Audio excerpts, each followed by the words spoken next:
Sunday சர்ச்சுக்கு போயிட்டு வரும்போதே ப்ரானும் ஃபிஷ்ஷும் வாங்கிட்டு வந்துட்டாங்க. கூடவே அதுக்கு தேவையான வெங்காயம், தக்காளி, பூண்டு இதெல்லாம் வாங்கிட்டு வந்துட்டாங்க. வஞ்சர மீனும் எறாவும் வாங்கிட்டு வந்திருக்கேன். இன்னைக்கு நான் தான் சமையல் பண்ணுவேன் அப்படின்னு சொல்லிட்டாங்க. ஓகே சூப்பர், நீங்களே சமைச்சிருங்க அப்படின்னு சொன்னா, வெங்காயம், தக்காளி, இஞ்சி பூண்டு பேஸ்ட், தேங்காய் பேஸ்ட் இதெல்லாம் அரைச்சு வச்சிரு, நான் வந்து சமைச்சிருவேன் அப்படின்னு சொன்னாங்க. அதுக்கப்புறம் மீனையும் எறாவையும் கிளீன் பண்ணிட்டு வெங்காயம், தக்காளி எல்லாம் கட் பண்ணி இன்கிரிடியன்ஸ் எல்லாம் ரெடி பண்ணி வச்சுட்டேன். இந்த சண்டே நாங்க பண்ண டெக்கரேஷன் எல்லாம் கிளீன் பண்ணி எடுத்து பேக் பண்ணி மேல வைக்கணும். அந்த வேலையெல்லாம் இருக்கிறதுனால 2 பேரும் சேர்ந்து சமையல் எல்லாம் பண்ணலாம் அப்படின்னு சொன்னாங்க.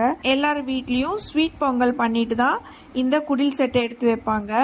நான் இன்னைக்கு ஸ்வீட் பண்ணணுன்றதுக்காக பொட்டுக்கடலை, சர்க்கரை, நெய்யெல்லாம் போட்டு நெய் உருண்டை பண்ணி வச்சுட்டு குடில் செட்டை எடுத்து வச்சாச்சு. அதுக்கப்புறம் வாங்கிட்டு வந்த மீன், எறாலாம் கிளீன் பண்ணி சமையலுக்காக ரெடி பண்ணிட்டு இருந்தேன். வஞ்சரம் மீன் ஃப்ரை, எறா கிரேவி, வஞ்சரம் மீன் குழம்பு. வஞ்சரம் மீன் ஃப்ரைக்கு மிளகாத்தூள், மஞ்சத்தூள், உப்பு, லெமன் இதெல்லாம் போட்டு வஞ்சரம் மீனை ஒரு 15 to 20 மினிட்ஸ் ஊற வைக்கணும். அதுக்கப்புறம் இன்கிரிடியன்ஸ் எல்லாம் நான் ரெடி பண்ணிட்டு இருந்தேன். அந்த டைம்ல என்னோட ஹஸ்பண்ட் குடில் செட் எல்லாம் எடுத்து நீட்டா பேக் பண்ணி அந்த வேலையெல்லாம் முடிச்சிட்டாங்க. நெக்ஸ்ட் என்னோட ஹஸ்பண்ட் செய்யற மீன் குழம்பு, எறா கிரேவி சமையல் வீடியோ பார்க்கலாமா?